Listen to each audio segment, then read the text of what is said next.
Ang NAPOLCOM National Police Commission exam ay isang pagsusulit na kailangang ipasa ng mga nais maging bahagi ng Philippine National Police PNP, partikular na sa mga gustong maging pulis o umangat sa ranggo. Upang makapasa rito, narito ang mga hakbang na dapat gawin. 1. Alamin kung anong uri ng exam ang kukunin mo. May dalawang uri ng NAPOLCOM exam. PNP Entrance Exam para sa mga civilian o hindi pa miyembro ng PNP. Promotional Exam para sa mga kasalukuyang miyembro ng PNP na gustong ma-promote. 2. Maghanda ng mga requirements.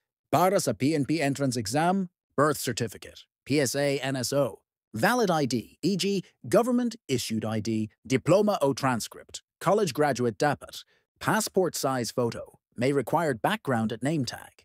Para sa PNP Promotional Exam, appointment order sa plantilla of appointment, previous eligibility proof, valid PNP ID.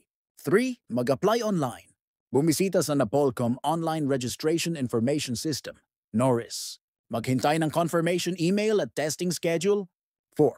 Mag-review ng mabuti.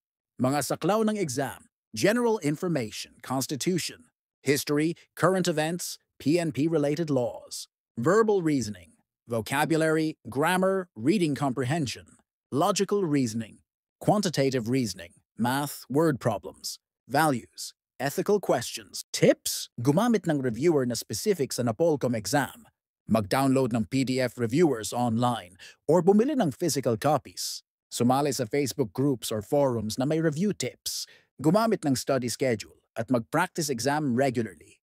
5. Dumalo sa exam on time. Alamin ang testing center, dalhin ang notice of admission, valid ID, ballpen, black, at iba pang kailangan. Dumating ng maaga sa araw ng exam. O 6. Maghintay sa resulta.